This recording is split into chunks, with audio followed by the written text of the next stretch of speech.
సుమారు ఒక 15 మందికి మున్సిపాలిటీలో పనిచేసే వాళ్ళకి ఫుడ్ పాయిజన్ అవ్వడం జరిగింది. మరి దానికి సంబంధించి మనకి డీటెయిల్స్ ఇవ్వడానికి మనతో పాటు డిస్ట్రిక్ట్ ప్రెసిడెంట్ ఉన్నారు. ఒకసారి ఆయనతో మాట్లాడదాం. నమస్తే సార్. నమస్కారం అండి. అసలు ఏం జరిగింది సార్? ఈరోజు పచ్చదనం పరిశుభ్రత అనే ప్రోగ్రాము మున్సిపల్లో కంటిన్యూగా జరుగుతుంది. ఆ జరుగుతున్న సందర్భంలో మున్సిపల్ కార్మికులు ఇక్కడ పొద్దున్నే 4:30 గంటలకే వస్తారు. ఆ వచ్చిన తర్వాత నుండి వాళ్ళు రెగ్యులర్గా కంటిన్యూ ఇంటికి వెళ్ళకుండా అక్కడనే పని చేయిస్తారు వాళ్ళతోన. మళ్ళీ సరైనటువంటి టిఫిన్ కానీ భోజనం కానీ పెట్టకుండా ఎక్కడో వండించినటువంటి నాసిరకం ఫుడ్డు వాళ్ళకి తీసుకొచ్చి పెట్టిర్రు.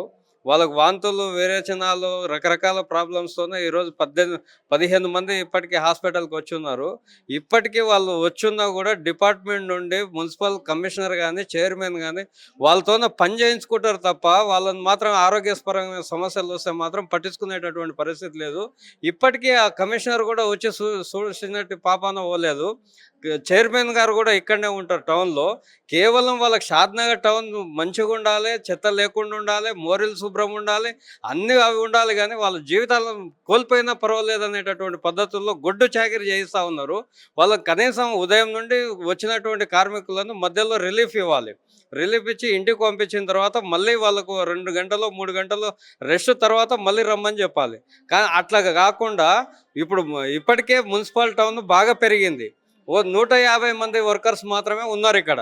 దాదాపు 250 మంది వర్కర్స్ ఉండేటటువంటి మున్సిపల్ ఇది. కానీ వాళ్ళు రిక్రూట్మెంట్ చేసుకోరు. ఉన్నటువంటి వాళ్ళతోనే అడ్డమైనటువంటి పని, అదనపు పని చేయించి ఈరోజు వాళ్ళకు మోసం చేసేటటువంటి పని చేస్తూ ఉన్నారు. ఇది చాలా దారుణం. దీని మీద రాష్ట్ర ప్రభుత్వం స్పందించాలి వెంటనే. వాళ్ళకి ఇప్పుడు ఇక్కడ నుంచి షాద్నగర్ గవర్నమెంట్ హాస్పిటల్లో ట్రీట్మెంట్ జరుగుతూ ఉంది. ఇది కరెక్ట్ కాదు. వాళ్ళకి ఖచ్చితంగా ఇక్కడ నుంచి కార్పొరేట్ హాస్పిటల్కి తీసుకెళ్ళి వాళ్ళకు మంచి ట్రీట్మెంట్ అందించాలని చెప్పేసి మేము సిఐటిగా డిమాండ్ చేస్తున్నాం.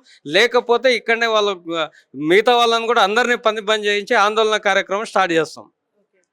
ఇప్పుడు ఎంతమంది ఇట్లా ఫుడ్ పాయిజన్ ఎంతమందికి? 15 మందికి ఫుడ్. ఎంతమంది ఆడవాళ్ళు? 13 మంది లేడీస్ ఉన్నారు, మిగతా వాళ్ళు జెంట్స్. ఇంకా తిన్న వాళ్ళు కూడా వాళ్ళు అనేక నొప్పులతోనే పనిలో ఉన్నారు. వాళ్ళకు కూడా మళ్ళీ నైట్ వరకు ఏమవుతుందో తెలియదు. చాలా మంది ఆ ఫుడ్ తిన్న వాళ్ళంతా ఇంకా మాకు నొప్పులు ఉన్నాయి, బాడీ పెయిన్స్ ఉన్నాయని చెప్పేసి చెప్తా ఉన్నారు. వాళ్ళ పరిస్థితి మళ్ళీ నైట్ వరకు ఎట్లుంది అనేటటువంటిది తెలియదు. సమాచారం తెలిస్తే వాళ్ళకు కూడా ఎఫెక్ట్ అయ్యేటటువంటి అవకాశం అయితే ఉంది. ఈ ఫుడ్ అనేది ఎవరు అందిస్తున్నారు? గవర్నమెంట్ అందించాలి. ఈ కార్యక్రమంలో భాగంగా వాళ్ళు వీళ్ళను ఇంటికి పోకుండా అక్కడనే పని చేస్తారు కాబట్టి వాళ్ళే అందించాలి. వీళ్ళైతే టిఫిన్లు తెచ్చుకోలేదు. ఆ గవర్నమెంట్కి సంబంధించిన వాళ్ళు ఎక్కడ పెట్టారో తెలియదు, మనకు ఎక్కడ వండించారు అనేటటువంటి సంగతి కూడా తెలియదు. అది మంచి క్యాటరింగా లేకపోతే ఏంటిది, వాళ్ళు మంచి హోటలా ఏంటిది అనేది కూడా మనకు అర్థం కాని పరిస్థితి. అది మంచిది అయితే వీళ్ళకి ఎఫెక్ట్ కాకపోయేది. అదేదో నాసిరకం భోజనం మున్సిపల్ వాళ్ళు దాంట్లో కూడా కమిషన్లు తినే బాపతి ఉన్నారు వీళ్ళు. మంచి ఫుడ్ అందిస్తే ఎక్కువ ఖర్చు అవుతుందని నాసిరకం ఫుడ్ ఇచ్చేటటువంటి సంస్కృతి ఉన్నట్టుంది. కాబట్టి అది అట్లా ఆ పద్ధతుల్లో ఇస్తే మాత్రం వీళ్ళు ఆరోగ్యపరంగా ఇంకా చాలా సమస్యలు ఎదుర్కోవాల్సి వస్తుంది. ఇప్పుడు ఎవరైతే 15 మంది ఫుడ్ పాయిజన్ అయిందని చెప్పేసి హాస్పిటల్కి వచ్చారో వాళ్ళ పరిస్థితి ఎలా ఉంది? డాక్టర్లు ఏం చెప్తున్నారు అసలు? ఇప్పటికీ వాళ్ళకి ట్రీట్మెంట్ ఇస్తారు. చాలా మందికి టాబ్లెట్లు, ఇంజెక్షన్స్ ఇస్తూ ఉన్నారు. వాళ్ళు అందుబాటులో ఉన్నటువంటి డాక్టర్స్, ఆ వైద్య బృందం అంతా ఇప్పటికీ వాళ్ళకి ట్రీట్మెంట్ ఇచ్చే పనిలో ఉన్నారు. ఇంకా నిర్దిష్టంగా ఏంటిది అనేటటువంటిది తెలియదు. ఇన్ని సంవత్సరాల్లో ఎప్పుడు కాలేదు మేడం, ఇదే ఫస్ట్ టైం. అసలు ఎందుకు ఫుడ్ పాయిజన్ అయింది? దేని వల్ల అయిందంటారు? ఫుడ్ నుంచే మేడం. ఫుడ్ నుంచే అంటే ఏం జరిగింది? మేము మార్నింగ్ 4:30కి లేచి వస్తాం మేడం. వచ్చిన తర్వాత డ్యూటీకి వచ్చిన తర్వాత యథావిధిగా 10 o'clock వెళ్ళిపోతుంటుంది. ఈ నిన్న నుంచి పచ్చదనం పరిశుభ్రత ప్రోగ్రామ్ స్టార్ట్ అయింది. ఆ ప్రోగ్రామ్ స్టార్ట్ అయినందుకు ఇంటికి పోకుండా ఇక్కడనే చేసుకుంటున్నాం. ఇక్కడనే ఇంటికి వెళ్ళకుండా ఇక్కడనే వర్క్ చేసుకుంటా 1 అవర్కు లంచ్ తీసుకొచ్చాం మేడం. నాగానే క్యాటరింగ్ నుంచి తీసుకొచ్చిన తర్వాత ఒకరొకరికి ఒక్కొక్క విధంగా ఇక బలం ఉన్న వాళ్ళు ఒక విధంగా, బలం లేని వాళ్ళు ఒక విధంగా, పెద్ద మనుషులు ఒక విధంగా, ఒకరొకరు ఒక విధంగా అయ్యింది మేడం. తిన్న తర్వాత గవర్నమెంట్ పెట్టిస్తుంది కదా, గవర్నమెంట్ పెట్టిస్తుంది. కానీ అక్కడ మాకు సార్ చెప్పింది మేడం, వాళ్ళ దగ్గర క్యాటరింగ్ దగ్గర వెళ్ళి తీసుకురండి అంటని. అక్కడ వెళ్ళి మేమే తీసుకొచ్చాం మేడం. మీరు తిన్నారా మరి ఫుడ్? తిన్నాం మేడం. మీకు ఎట్లా ఉంది? ఇంజక్షన్ తీసుకున్నాము, రిలీఫ్ తీసుకోమని సార్ చెప్పింది మేడం. ఇప్పుడు ఎలా ఉంది మీకు? లైక్ కళ్ళు తిరగడం ఏమన్నా ఇంకా జరసేపు ఉండమన్నారు మేడం. ఉన్న తర్వాత చెప్తా ఉన్నారు మేడం. ఎలా ఉందమ్మా మీకు? చూడమ్మా నేను నిన్న మంచిగానే ఉండే, తక్కువ మంచిగానే ఉండే, మంచిగానే పని చేసుకున్నాం. వీళ్ళు మాకు 10 గంటలకు తోలిస్తలేరు, తినడానికి తోలిస్తలేరు. ఇక్కడనే పని చేపించుకొని ఈ రోజు ఫుడ్ పెట్టిండ్రు, మాకు ఈ రకం అయింది. అది మాకు ఇట్లా చేస్తే మంచిది కాదు. ప్రభుత్వం దీనికోసం ఏం స్పందించట్లేదా? ఆ? ప్రభుత్వం స్పందిస్తుందా? సార్ వాళ్ళు కాదు, కొత్త సార్ వచ్చింది మాకు అన్నానికి తోలిస్తలేరు.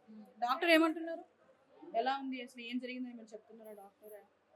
ఇక డాక్టర్ గురించి నాకు డాక్టర్ ఎప్పుడు వచ్చి ఏమో ఆ సారే చెప్పాలి రెస్ట్ తీసుకోవాలి అని, వాళ్ళే చెప్పాలి. వాళ్ళకి చెప్పిన దాకా మళ్ళీ మేము ఇట్లా సుస్తాయి, జ్వరం వచ్చి ఆరోగ్యం బాగలేకుంటే ఒక రోజు ఇంటికాడ ఉంటే డ్యూటీకి తీసుకోరు, ఇంటికి పంపిస్తారు. వాళ్ళు ఇంటికి పంపిస్తారు. ఆ భయంలో మళ్ళీ ఆఫీస్కి పోవాలి. మాకు ఆరోగ్యం బాగలేకుండా మేము డ్యూటీకి పోవాలి. వాళ్ళు అట్లా ఉండరు. వాళ్ళు మా మీద ఇష్టపడడం లేకపోతే ఇట్లా మమ్మల్ని కష్టపెట్టొద్దు. ఇట్లా కష్టపెట్టొద్దు. మాకు కూడా పిల్లలు జల్లలు ఉండరు, మాకు కూడా బాధనే ఉంటుంది. ఇట్లా మాకు అన్నం తోలకుండా ఈడ ఒక 10 నిమిషాలు రెస్ట్ లేకుండా పని చేపిస్తే మేమేం కావాలి చెప్పు? ఎప్పటి నుంచి పని చేస్తున్నారమ్మా? ఇన్న 3 రోజులు పార్కుల నుంచి 3 రోజులు ఇంటికి ఒక 3 రోజులు సంతి ఇట్లా 3 రోజుల నుంచి అన్నం లేక మనం బుక్కాడు అన్నం గురించే కదా పని చేసేది. మనకు అన్నం పెట్టకపోయినాక ఈ పని ఎందుకు మనకు? అవునా అమ్మ? తప్పుంటే చెప్పొచ్చు. మరి చూసారు కదా, ఇక్కడ హాస్పిటల్లో చాలా సీరియస్ గా ఉన్నారనమాట. ఫుడ్ పాయిజన్ అయ్యి నియర్లీ 13 మంది ఆడవాళ్ళకి ఇట్లా ఫుడ్ పాయిజన్ సీరియస్ గా ఉందని చెప్పేసి చెప్తున్నారు. మరి ఇది ప్రభుత్వం దృష్టికి వెళ్ళాలని నేను కోరుకుంటున్నాను.